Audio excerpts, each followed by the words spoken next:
নমস্কার সবাইকে, শুরু করছি ব্লগ। তো ফার্স্ট পার্টটা তোমরা সবাই কম বেশি দেখেছো। তো আমরা এখানে দাঁড়িয়েছিলাম কিছুক্ষণ, যেহেতু আমরা 3-3.5 ঘন্টা যাব। তো চেষ্টা করি ঘন্টা একবার করে দাঁড়ানোর,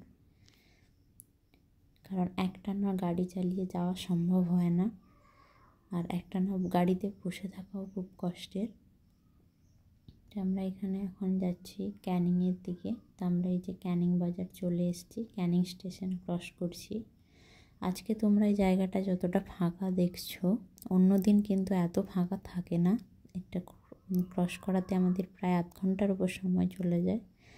তো এবার আমরা ক্যানিং ব্রিজের দিকে যাচ্ছি। তো তোমরা দেখতেই পাচ্ছ শুধু সবুজ আর সবুজ চারিদিকে। আর আমরা ক্যানিং ব্রিজে একটু দাঁড়ালাম, এত সুন্দর দৃশ্য দেখে মন শান্ত হয়ে গেল। তো সেই জন্য ভাবলাম যে তোমাদের সাথেও এই সুন্দর দৃশ্যটা তুলে ধরি। সবে মাত্র সূর্য উঠছে আর তার ছায়া নদীর মধ্যে, জলের মধ্যে, মানে এক কথায় অপূর্ব। আর বর্ষাকালেই বলে না যে নদীর রূপ খোলে সবসময় বর্ষাকালে। তো দেখতেই পাচ্ছ অনেক জল।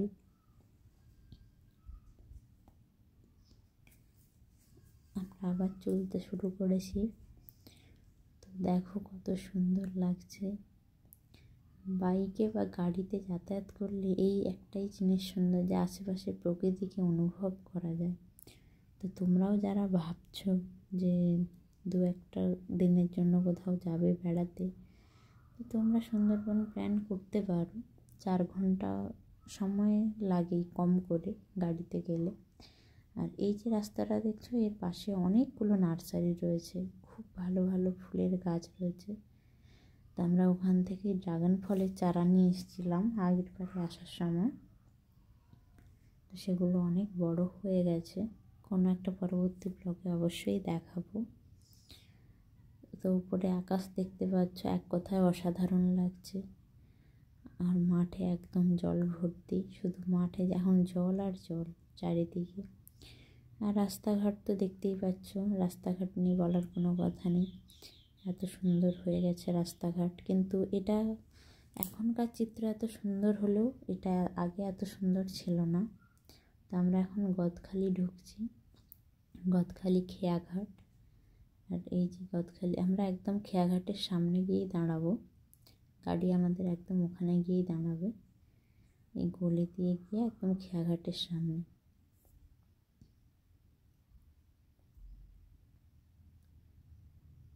তো যেটা বলছিলাম যে তোমরা রাস্তাঘাটেই যে এত সুন্দর দেখছো, এগুলো কিন্তু আগে ছিল না।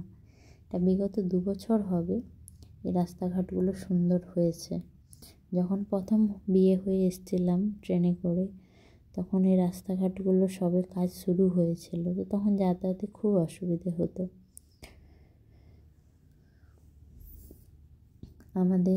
আমরা তো অনেক ভোরবেলায় বেরিয়েছি, তো আমাদের খিদে পেয়ে গেছে। তো এখানে এই যে গদখালি ফেরিঘাটের পাশেই এই যে রাধেশ্যাম মিষ্টান্ন ভাণ্ডার।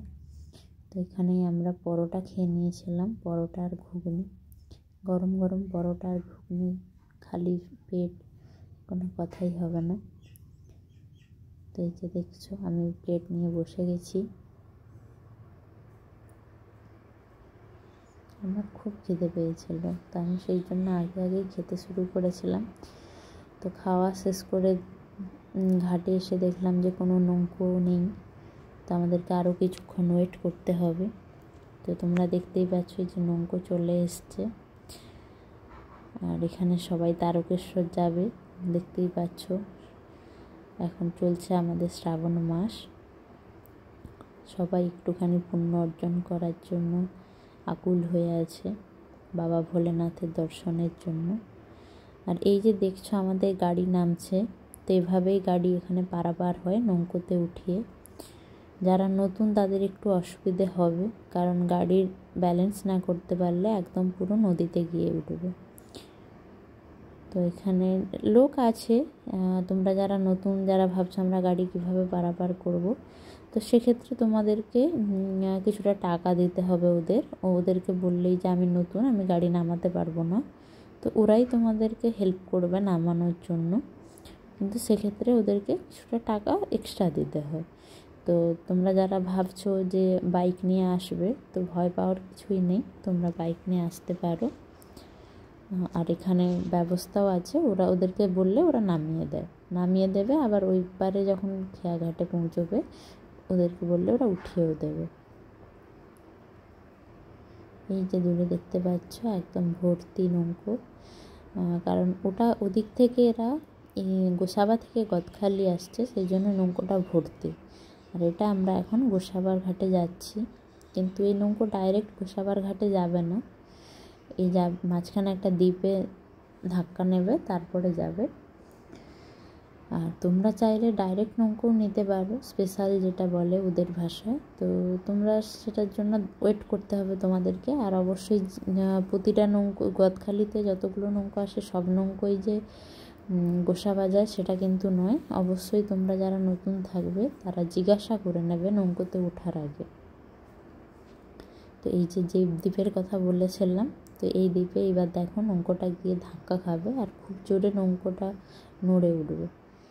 তো আগে আমি একদিনই বসেছিলাম এই নৌকোর পাড়ে, সে ধাক্কার সময় আমি নিজেকে সামলাতে পারছিলাম না। তারপর থেকে আমি কখনো নৌকোতে বসি না, আমি সবসময় গাড়ি ধরে দাঁড়ানোর চেষ্টা করি যাতে আমি এদিক ওদিক পড়ে না যাই।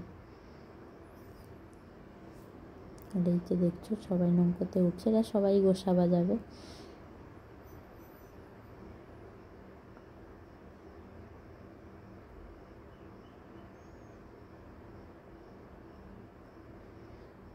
আমরা সবসময় রাস্তাতেই যাতায়াত করেছি, কখনো নদীপথে আমাদের যাতায়াত করতে হয়নি। তো এই সুন্দর সুন্দর দৃশ্যগুলো আমার তো খুব ভালোই লাগে, সেই জন্য আমি চেষ্টা করেছি তোমাদের সামনেও তুলে ধরার। হয়তো সেভাবে পারিনি, কিন্তু যতটা সম্ভব পেরেছি চেষ্টা করেছি তুলে ধরার।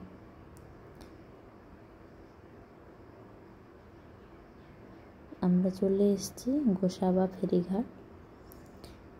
এখানে এবার আগে যারা মানুষ আছে ওরা সবাই নেমে যাবে, গাড়ি একদম সবের শেষে নামবে, সেই জন্য আমিও ওদের সাথেই নেমে যাচ্ছি।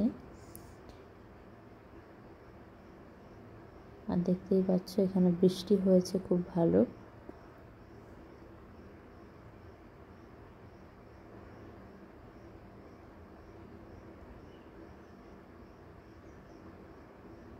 এখানে চলে এসছে, আর এখানে এই যে টাকা মেটাচ্ছি।